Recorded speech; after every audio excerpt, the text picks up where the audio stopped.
Exatamente. Posso.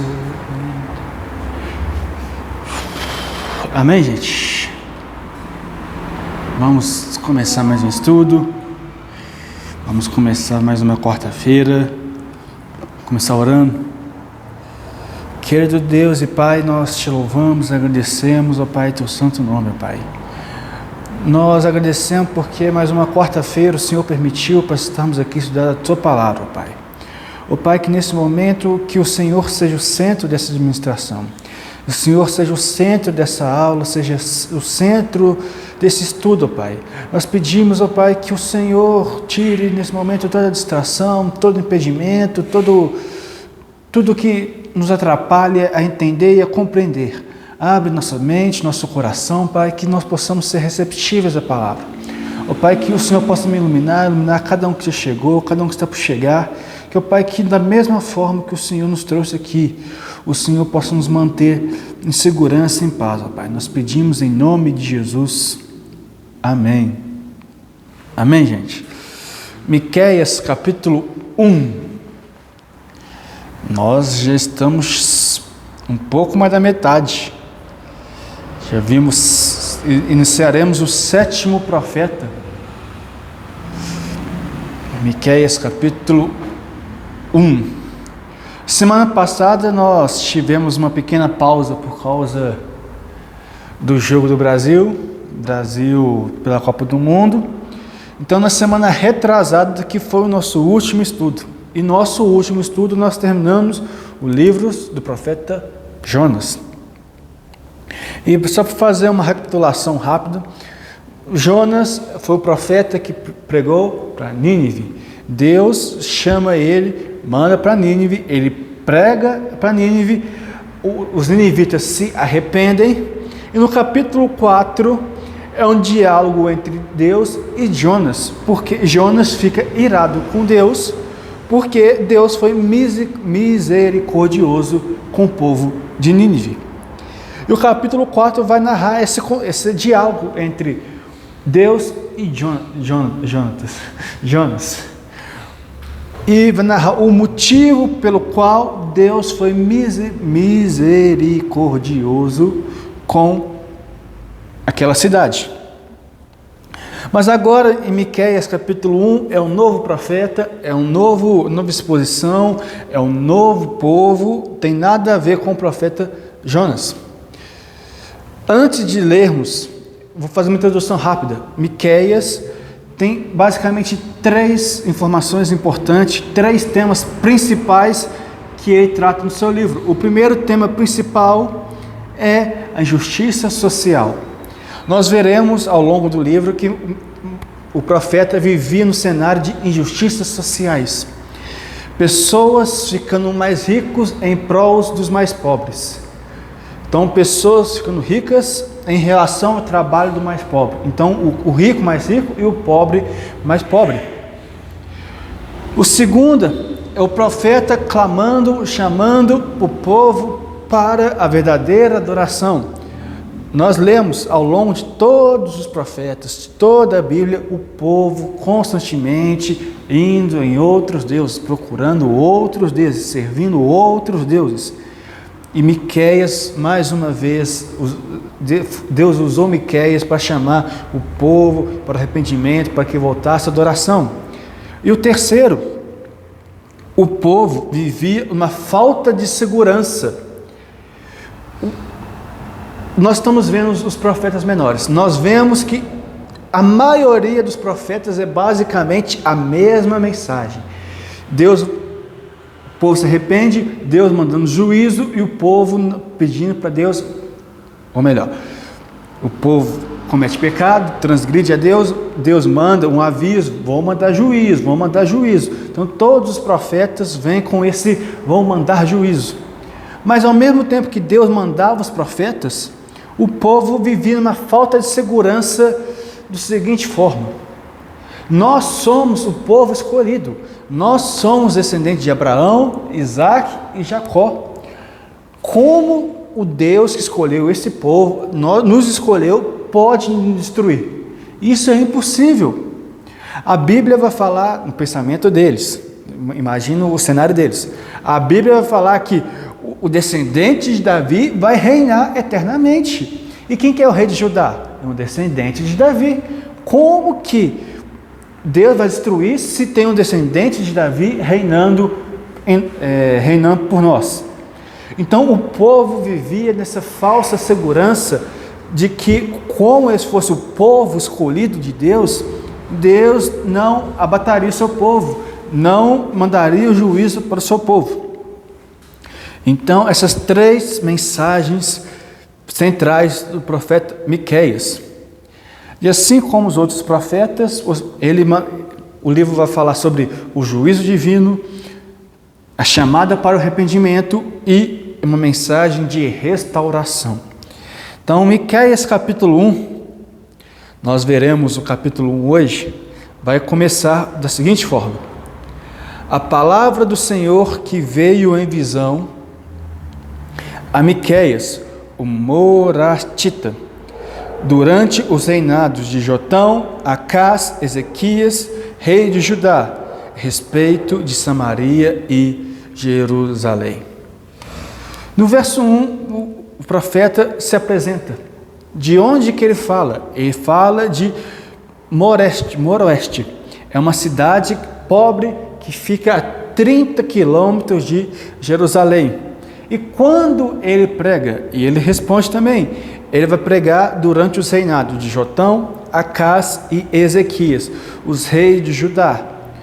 Ou seja, ele é da mesma época, ele é contemporâneo dos profetas Isaías, Amós e Oséias, ou seja, do 8º século antes de Cristo. Então, o profeta Miqueias, nós veremos que vai profetizar, mas ele também presenciou a queda de Samaria, o cerco de Jerusalém. Então, tudo isso que está lá em 2 Reis capítulo 17, 2 Reis capítulo 18, o profeta Miqueias estava acompanhando, não apenas narrando, mas vendo aquilo ao vivo e a cores. E para quem mandou essa mensagem? Termina no verso 1 falando assim: a respeito de Samaria e Jerusalém, ou seja, as capitais do reino do norte e a capital do reino do sul, as 2 capitais do reino de Israel, os 2 reinos assim. Amém? A partir do versículo 2, olha o versículo 2: ouve todos os povos, prestem atenção, a terra e tudo que nela há, e seja o Senhor Deus testemunha contra vós, o Senhor desde o seu santo templo. A partir do versículo 2, o profeta vai começar a narrar uma espécie de julgamento divino. Deus orienta Oséias a narrar esse julgamento que viria sobre a nação de Israel, tanto o reino do norte quanto o reino do sul. O justo juiz iria julgar aquela nação. Não apenas julgar, mas ele também iria testemunhar contra ela, porque no versículo 2 ele fala assim: e seja o Senhor Deus testemunha contra vós. Ele também não é só apenas o juiz, ele também iria ser testemunho de coração, ele ia acusar, ele ia apontar os crimes que aquelas nações fizeram. E onde que ele ia fazer isso? O Senhor desde o seu santo templo. Ou seja, aqui o profeta quer dizer que o juiz é soberano, os juízes dos juízes, é acima de qualquer juiz, acima de qualquer pessoa, o juiz soberano, o juiz supremo iria julgar essa causa. No versículo 3, no versículo 4, o profeta iria mostrar o quão grandioso seria esse julgamento. Versículo 3, versículo 4. Porque o Senhor está saindo do seu lugar, e descerá e andará sobre os lugares altos da terra. Os montes se derreterão debaixo dele, como cera diante do fogo. e os vales se fenderão como as águas que precipitam por um abismo. O justo juiz iria julgar. O justo juiz iria apontar os erros do povo. E o profeta Miqueias usa essa expressão fazendo comparação que seria algo aterrorizante. Imagina a seguinte cena: Deus vindo do seu trono até a terra, e os montes se derreterão, e os vales se fenderão como águas que precipitam de um abismo. Ou seja, é um clima de amedrontamento, de aterrorizadora. É algo, uma justiça nunca antes vista na face da terra. Então, o profeta quis colocar medo para o povo que de fato se arrependesse. Mas todo mundo aqui concorda que todo julgamento precisa ter um motivo, precisa ter uma causa. Por que está sendo julgado tal ato? E no versículo 5 responde: tudo isso ocorre por causa da transgressão de Jacó e por causa dos pecados da casa de Israel. Qual é a transgressão de Jacó? Não é Samaria? Quais são os altares de Judá? Não é Jerusalém? Então, no versículo 5, o profeta apresenta os pecados que Deus iria julgar. E o principal pecado, segundo o texto, é a questão da idolatria, do abandono a Deus, tanto do reino do norte quanto no reino do sul. Se a gente voltar um pouquinho no tempo, veremos que a cidade de Samaria foi fundada por volta dos anos 930 a.C. E até a sua destruição, em 722, houve um total de 19 reis. Desses 19 reis foram entre 8 dinastias diferentes, sendo que nenhum desses 19 reis, a Bíblia vai narrar que nenhum deles foram retos diante de Deus. Nenhum deles obedeceram às ordenanças divinas. Todos os reis se desviaram da verdadeira adoração. E qual que foi o motivo desse desvio? A idolatria, a adoração de outros deuses, a adoração a outros deuses. Desde o primeiro rei, Jeroboão, que constrói 2 bezerros de ouro, para que o povo adore o bezerro de ouro, até o último rei, antes da invasão de Samaria. Nós lembramos que Jeroboão foi o primeiro rei após a divisão dos 2 reinos. E Jeroboão para construir um altar para que o povo do reino do norte pudesse fazer seus sacrifícios, não tendo mais necessidade de ir até Jerusalém. E no reino do sul é parecido. O reino do sul tinha a capital de Jerusalém.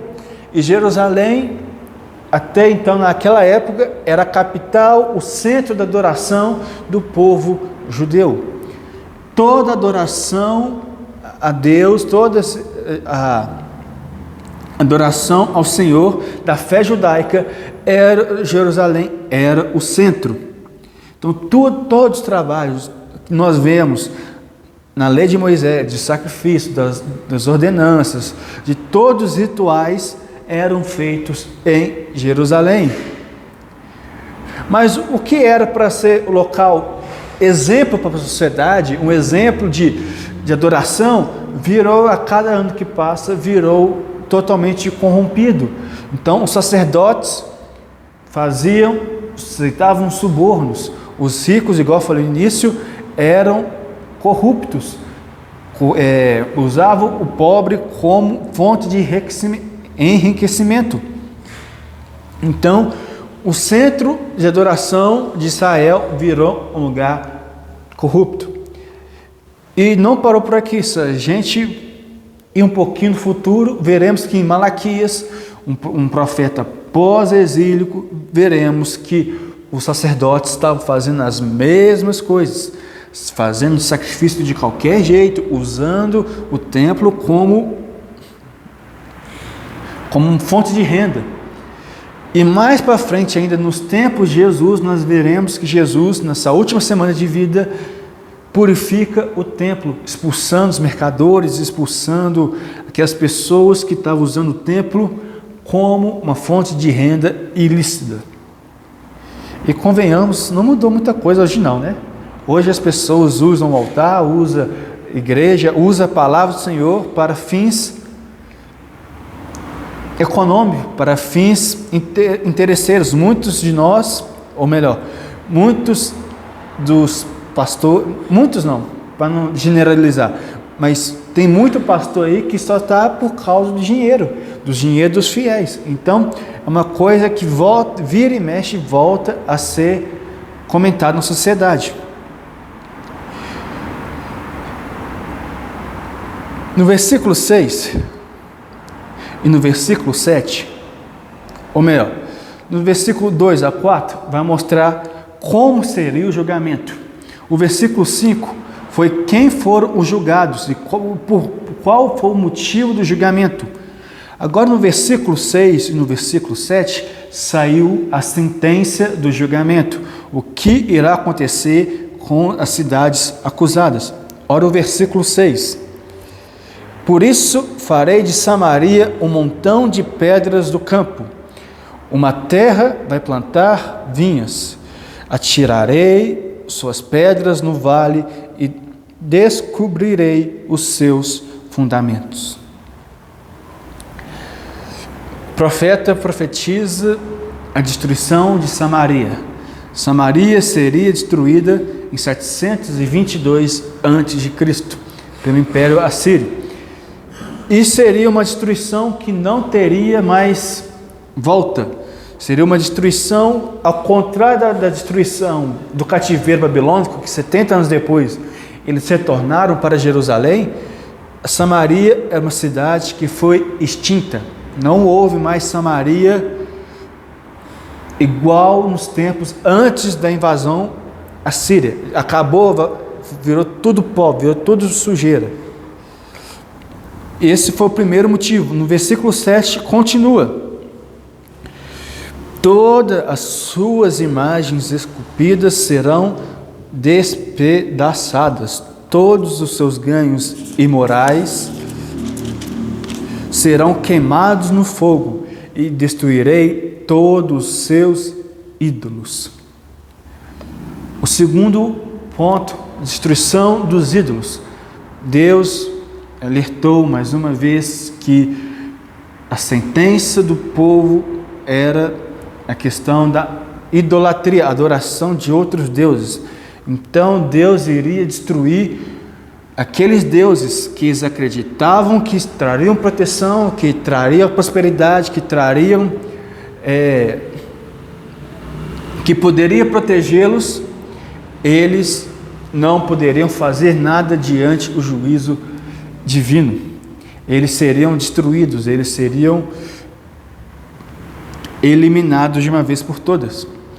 E no versículo 7 continua: e voltarão a servir a salário de...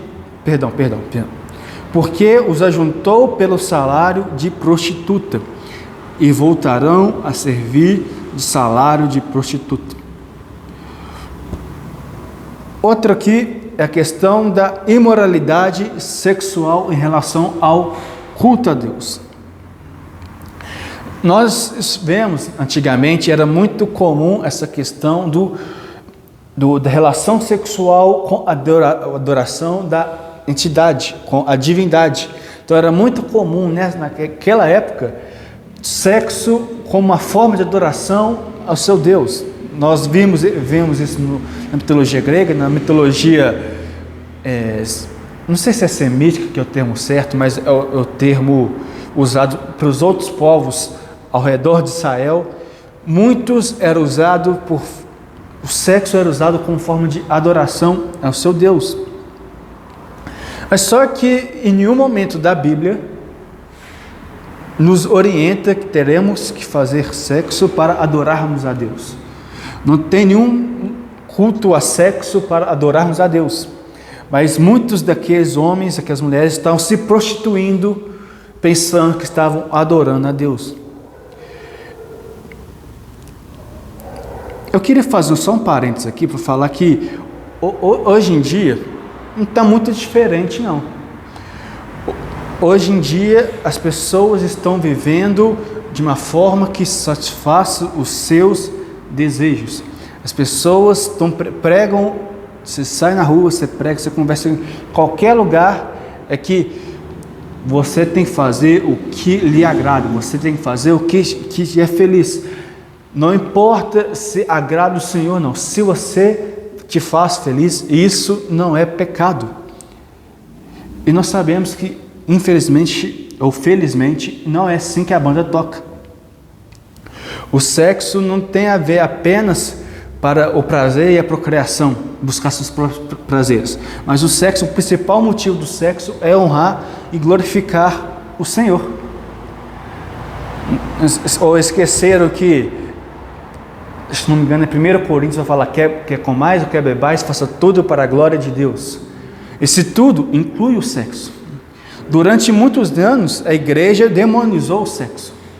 Colocou o sexo como fosse algo totalmente impuro, totalmente alarmante, totalmente pecaminoso. É algo que não foi assim na intenção original. Que a primeira lei do homem foi: deixará o homem pai e mãe e unirá sua mulher, e os dois se tornarão uma só carne.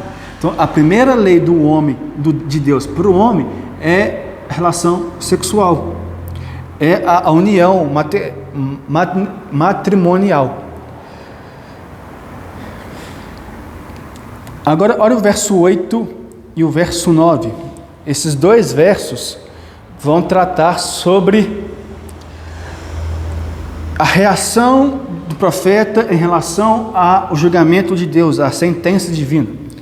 Por isso lamentarei e prantarei e andarei descalço e despido, e farei lamentações como chacais e prantos como avestruzes. Pois as suas feridas são incuráveis, e o mal chegou até Judá, e estendeu-se até a porta do meu povo, até Jerusalém. O profeta se compadeceu do povo de Samaria. Ele viu e lamentou e pranteou a tal ponto de que ele andarei humilhado, descalço e nu em lamentação a essa cidade. Ele usa até dois animais, chacais ou avestruzes. Algumas Bíblias, se não me engano, tem em vez de chacais, estão raposas, mas eu não sei, nunca vi esse animal. Mas a dor do profeta é tão grande que ele estava disposto a se humilhar em lamento, em pranto, a cidade de Samaria.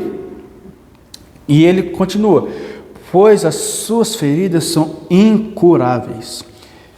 Ou seja, mais uma vez, ele relembrando que o pecado de Samaria, o pecado de Jerusalém, o pecado do povo não traria uma restauração de Samaria, seria algo incurável e iria acabar uma vez por todas. Mas se ficasse só em Samaria, tudo bem. Mas a partir do 9, parte B, veremos que o mal chegou até o reino do sul, até o reino de Jerusalém. Olha o 9, parte B. E o mal chegou até Judá, e estendeu-se até a porta do meu povo, até Jerusalém. O povo de Judá também sofreria. Não é à toa que, após invadir o império, o reino do norte, No capítulo seguinte vai narrar o cerco de Jerusalém. O Império Assírio cerca Jerusalém na tentativa de invadir também o Reino do Sul. Mas por uma intervenção divina, isso não aconteceu. Mas estava prestes a acontecer uma chacina. Tanto do Reino do Norte quanto o Reino do Sul seriam destruídos. Mas mesmo assim, o Reino do Sul não ficou totalmente protegido, que veremos agora nos próximos 6 versos. Veremos algumas cidades que o profeta iria falar o que iria acontecer com elas.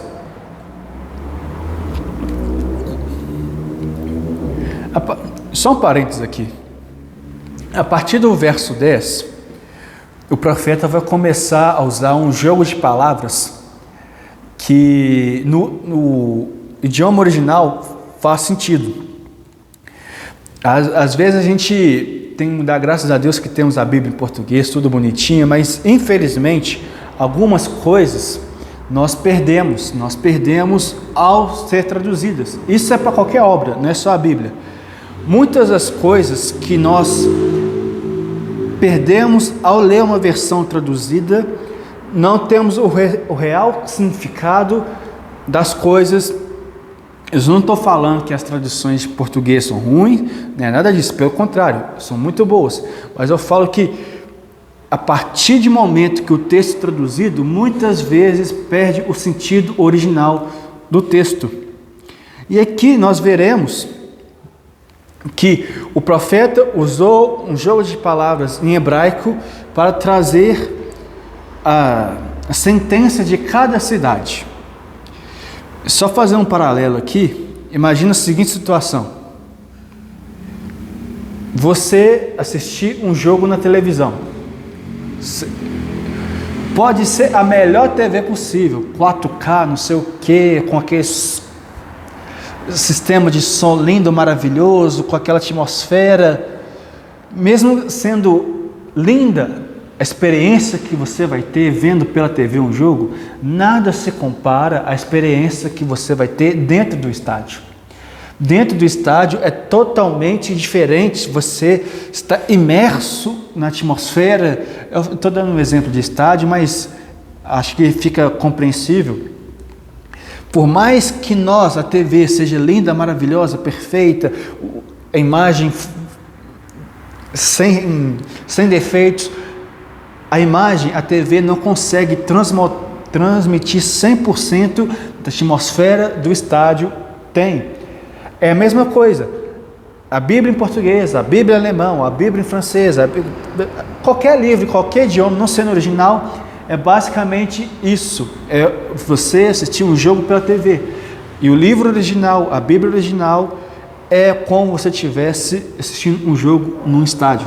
Fecha parênteses, só uma comparação, porque veremos aqui agora 10 cidades que o profeta anuncia o seu destino de 10 cidades.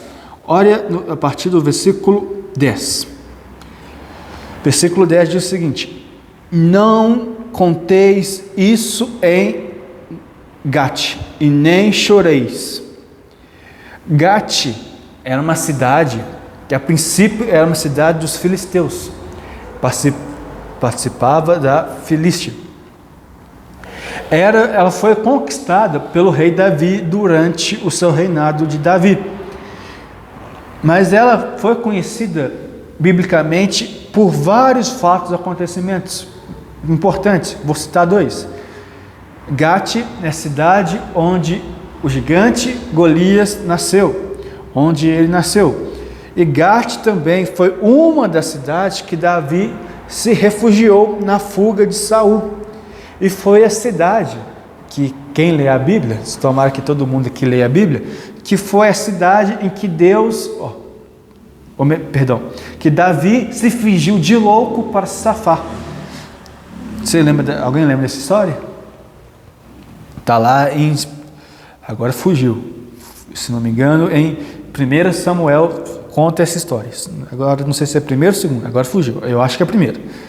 que mostra Davi fingindo de louco para não ser capturado. E o profeta fala assim: não anunciei em Gate. Quando o profeta fala não anunciei ou não conteis isso em Gate, é uma referência a 2 Samuel 1:20.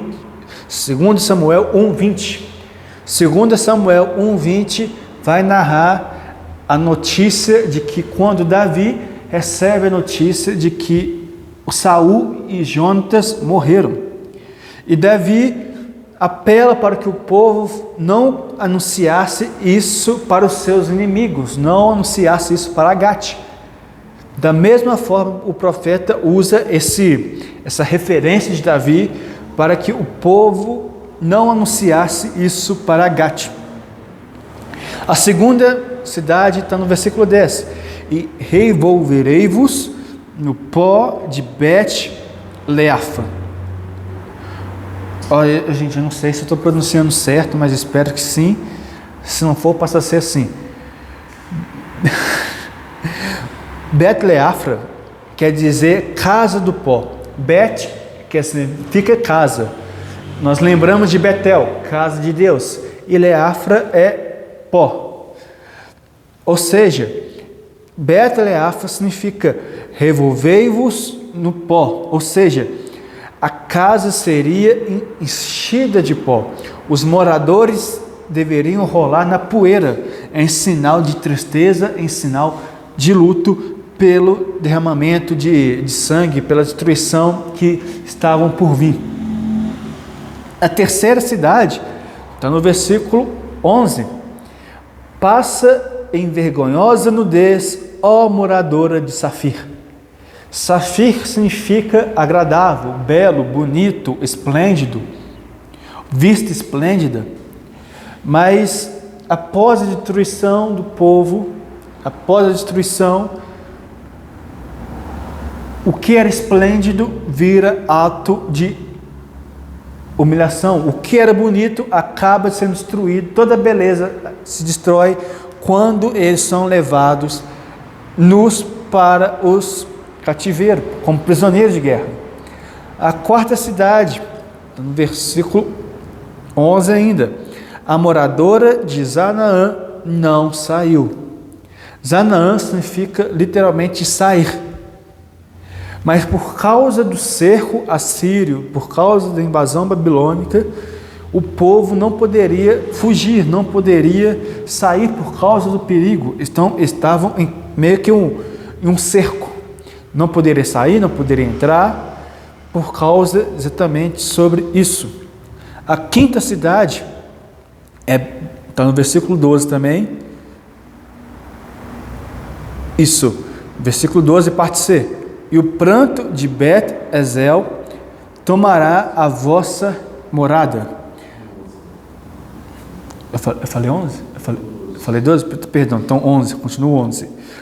Bet-Ezel tomará a vossa morada. Bet, igual eu falei, significa casa. E Ezel vem da raiz assal, que significa retirar e extrair.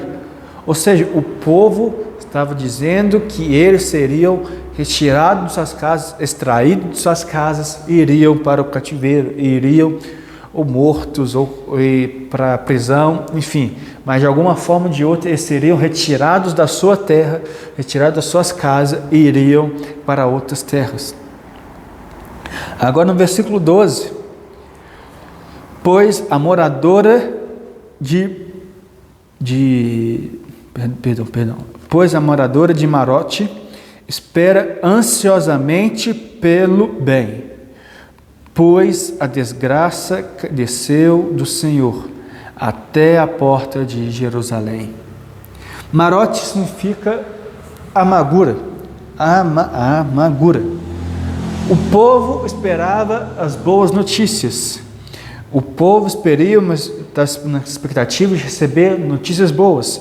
Mas no versículo 12 vai falar que aquilo que estava esperando ansiosamente pelo bem, mas a desgraça desceu do Senhor até a porta de Jerusalém. Então, ele estava esperando coisas boas, coisas positivas, mas eles amargaram com o mal que sofreriam, a calamidade de que seriam por causa do Senhor. Que a desgraça do Senhor desceu até a porta de Jerusalém. Versículo 13. A ata do cavalo ligeiro ao carro, ó moradora, ata o cavalo ligeiro ao carro, ó moradora de Laquis. Laquis significa cidade da corrida ou cidade dos cavalos. Era uma cidade que era muito conhecida por suas forças militares. Era uma cidade muito bem estruturada, muito bem protegida, muito bem administrada militarmente do Reino do Sul. Mas apesar de todas suas potências, seus guerreiros, suas forças militares, nada seria impedido de ser destruído. Por mais cavalos mais rápidos que eles teriam, nada poderiam fazer, porque essa era a vontade do Senhor.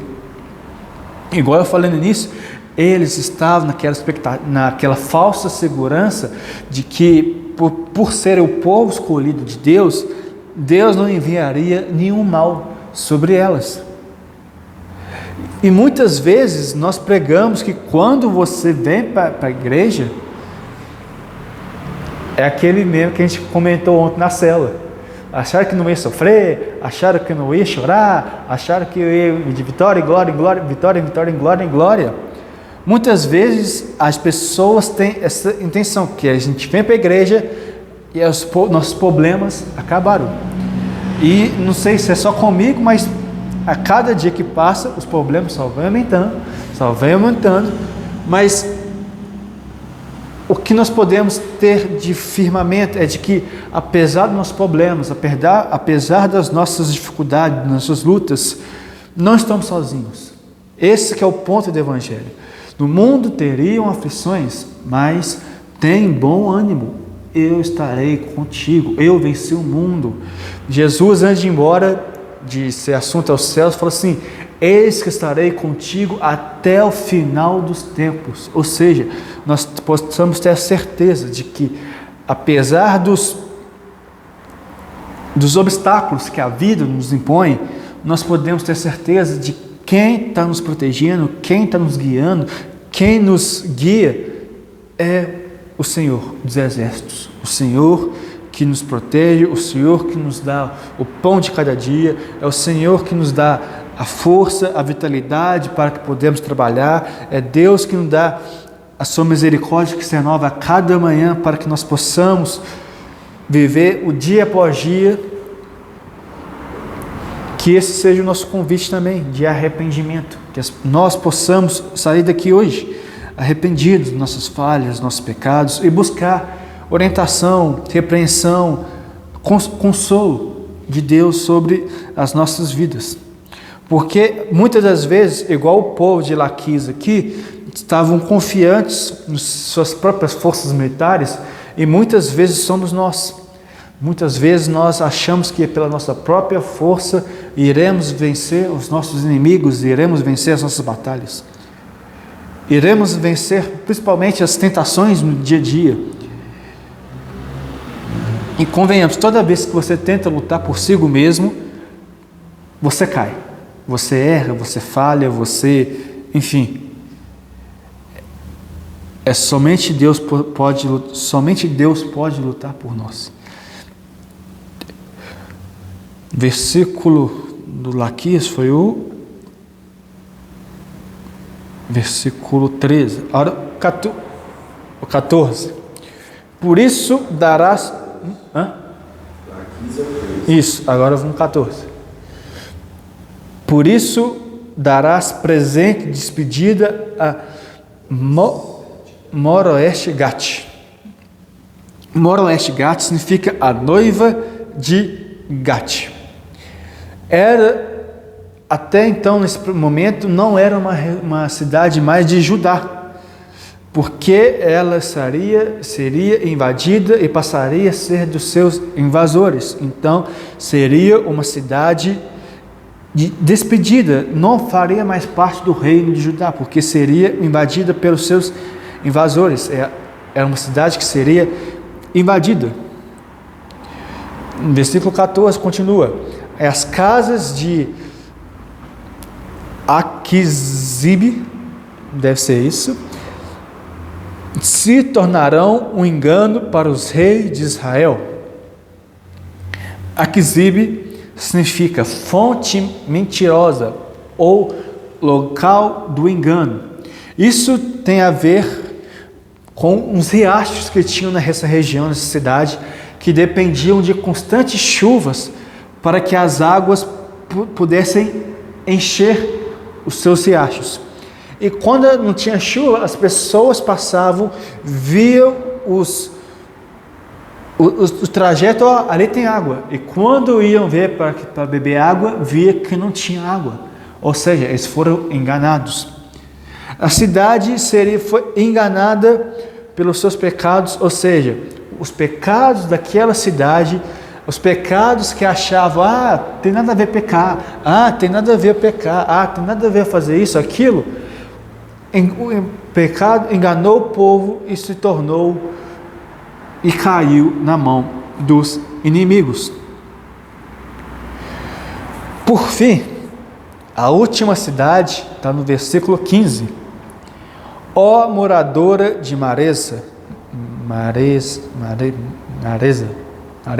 sei lá. Ainda trarei a ti aquele que te possuirá. A glória de Israel irá até Adulão. Maresa significa cidade de conquista ou cidade hereditária. E a cidade foi conquistada pelo inimigo. Então, mais uma vez, a cidade seria destruída, seria conquistada por inimigos. Alguém iria possuir aquela cidade.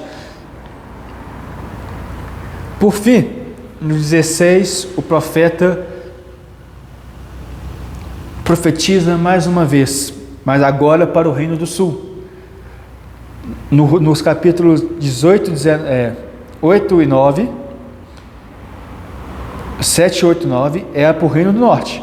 Do 10 em diante, era para o Reino do Sul. E no 16 é a conclusão da sentença para o Reino do Sul.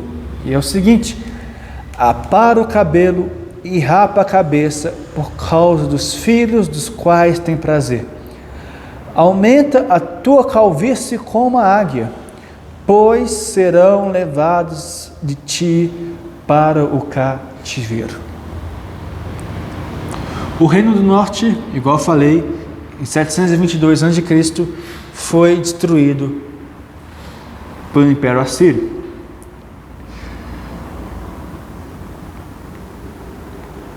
Não vou fazer conta não, mas por volta do ano 500, se não me engano é 580 mais ou menos. Quanto que é? 722 menos 586. Você está com o celular, hein, Barão? Eu acho 722 menos 586. 136. Então, 136 anos depois, aproximadamente, se cumpriu aquilo que o profeta Miqueias profetizou, que o povo iria para o cativeiro babilônico. Aí nós conhecemos a história do cativeiro babilônico, 70 anos de cativeiro, lá na Babilônia. Aí nós vemos a história de Daniel, de Jeremias. Jeremias foi esse período entre pré-cativeiro e durante o cativeiro. Daniel foi um período durante o cativeiro. Nós vemos ao longo do livro de Daniel toda a história do cativeiro.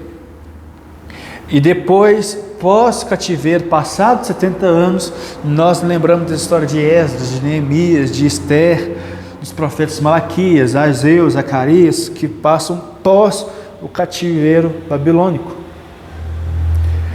Mas aqui, profeta estava profetizando, anunciando o que aí haveria por vir. Apara o cabelo, rapa a cabeça, por causa dos filhos dos quais tem prazer. Aumenta a tua calvície como águia, pois serão levadas de ti para o cativeiro. Para concluir, as duas cidades, ou melhor, os dois reinos, que eram os reinos dos escolhidos de Deus, caíram por causa do seu pecado. E quantas vezes nós caímos por causa do nosso pecado? Por isso que, mais uma vez, a misericórdia do Senhor, se a gente acordou, se você acordou, se eu acordei, é porque Deus nos está dando mais de uma chance de arrependermos. Deus mandou o profeta antigamente para que os profetas anunciassem a palavra deles, mas hoje não precisamos mais de profetas anunciando o que há de vir, que nós já sabemos que há de vir.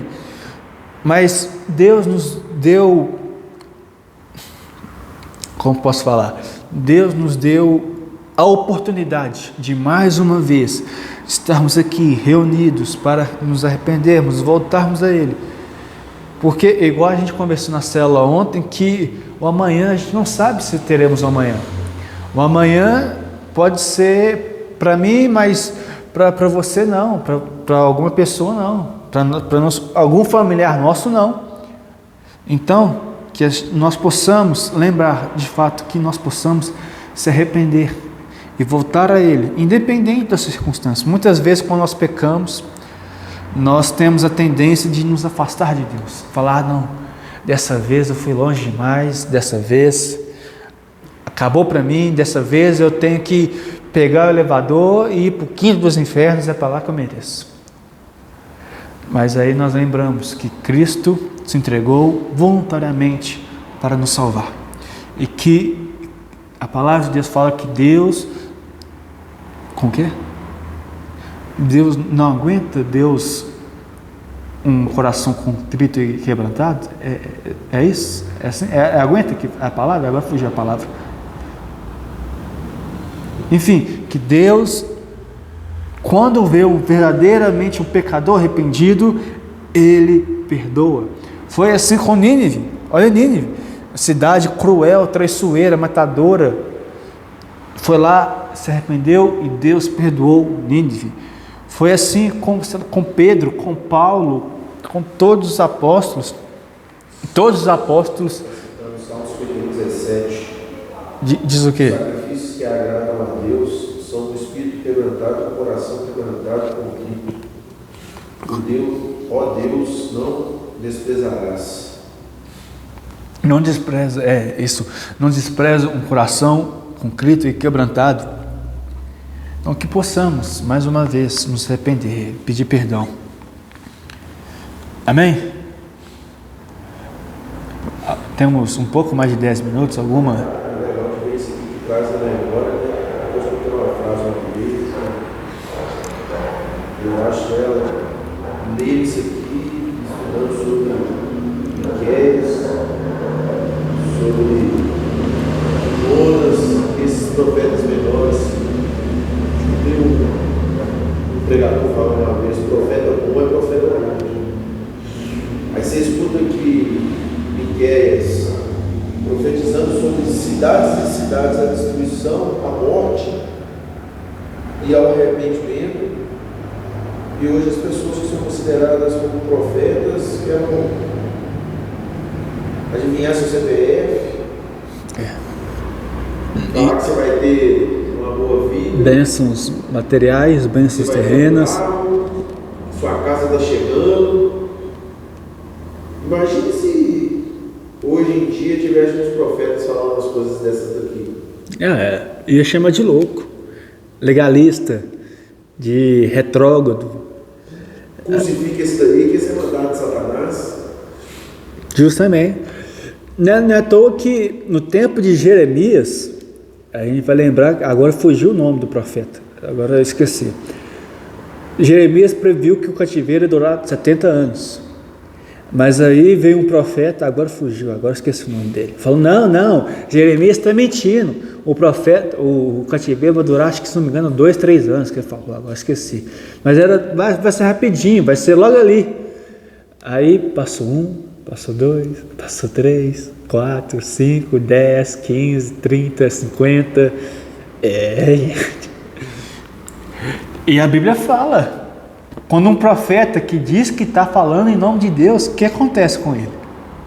E não cumpre aquilo que ele previu, ele profetizou, você lembra o que acontece, né? É apedrejamento. Imagina se a gente fizesse isso com os profetas de hoje em dia. Por aí vai, né? João Batista profetizou lá com ele não casar com a mulher do irmão dele, que é da B.O. O que aconteceu? Na cabeça dele. A gente. Uma coisa. E hoje é normal você ver quantas e quantas pessoas que podem falar pessoas não crentes, não, falar pessoas da igreja, pastores e tudo mais aí, que largam seus casamentos por conta de nada e casam de novo e seguem a vida de normal. Uma coisa que eu tenho pensado muito é que se a gente pudesse voltar no tempo, pegar os cristãos de hoje e voltasse no tempo e voltasse no primeiro século, a gente não ia aguentar 30 segundos, 10 segundos, porque olha, você pega as histórias, você pega a história da igreja, tirando João, que teoricamente foi o único que morreu em paz, que até então a história vai falar que ele sofreu naufrágio, não sei se naufrágio não, mas foi para a ilha de Patmos, foi para a ilha mortal, que é uma ilha para morrer. Ele foi para uma ilha que lá é local de prisão para o povo morrer lá. A história fala que ele foi colocado num caldeirão em água fervente, enfim. Mas pega os 12 apóstolos, todos morreram de forma brutais. Você pega os cristãos dos primeiros 4 séculos, até Constantino, enfim, morrendo, queimados. Você vê Paulo encorajando toda hora, frequentemente: gente, essas tentações, essas tribulações, essas coisas são passageiras, tudo isso é passageiro. Paulo, quando vai falar em 1 Coríntios 7 sobre o casamento, que aconselha a não casar, era justamente essa questão: gente, se vocês casar, vocês vão ter que cuidar da sua esposa, vocês vão ter mais trabalho para vocês fugir. Eu aconselho a vocês não casar, mas quem não conseguir suportar, que casa. Era esse que era o contexto de Paulo. Paulo estava dando um conselho para que as pessoas pudessem viver, entre aspas, mais seguras, que não precisam ter mais preocupações além delas mesmas. E hoje em dia, igual você falou, hoje em dia virou legal ser crente, ser cristão. Você posta uma fotinha no Instagram. Eu acho que o estudo nunca bateu muitas vezes bate, mas com o que foi comentado no outro GC. Nós temos que mudar essa forma aí para os novos que vão vir. Eu creio que esse que vai ser o verdadeiro avivamento. Tirar vem ser crente que você não tem mais problema das pregações e mostrar o verdadeiro evangelho. Ali. Desde o primeiro dia, quando o Mateus inventou de colocar esse texto aqui, eu falei: Mateus, não, pelo amor de Deus, vai papagaiar a igreja, Mateus, pelo amor de Deus. Mas toda vez, tá lá, arrependei-vos e creio do evangelho. Essa é a mensagem. Mas aí que tá, cara. Qual é o evangelho? O que é pregado muitas vezes aí? Não, justamente. O culto ou o evangelho da Bíblia? Teoricamente, o evangelho da Bíblia. Aí que tá a diferença, né? Quem quer? Tá o quê? Quem quer o evangelho da Bíblia? Todo mundo vem atrás de bênção, né? Infelizmente. Mas, amém. A gente, só encerrar, a gente lembra de Elias. Elias fez aqueles sinais, lutou com os profetas de Baal, brigou com Acabe, brigou com não sei o que, brigou com Jezabel, fez lá, caia fogo do céu, matou os profetas de Baal, tudo. Aí mesmo assim ele fugiu. Senhor, só tem eu. Todos se desviaram. Aí que foi a resposta de Deus? 7.000 ainda não se dobraram. E eu creio que ainda existe os 7.000 que está aqui disposto a pregar o verdadeiro evangelho. E eu creio que também que é Deus que manda. Não é as pessoas que têm disposição, mas é o próprio Deus. Nós cantamos aqui, o Coliseu não parou a igreja, como que é? Como que é a música? Eu vou fugir. O Coliseu não parou a igreja. Enfim, você vê todas essas barbaridades da história da igreja. Estamos aqui, estamos de pé. Não caminhamos pelo que vemos, mas caminhamos pelo que cremos, o que nos move. Vamos orar? Pai, nós te agradecemos, ó Pai. Ó Senhor, que primeiramente agradecemos porque o Senhor nos permitiu estarmos aqui, ó Pai, para estudar a Tua Palavra. E ó Pai, nós agradecemos primeiramente porque o Senhor nos não apenas permitiu estarmos aqui, mas permitiu nos acordarmos, ó Pai. Que hoje, nessa noite que o Senhor nos permitiu viver, que possamos de fato nos arrependermos, ó Pai. Ó Pai, que o Senhor nos possa de fato quebrantar o nosso coração, quebrantar a nossa mente, quebrantar nosso egoísmo, quebrantar o nosso orgulho, ó Pai. Ó Pai, que nós possamos ter um coração igual ao Teu, ó Pai.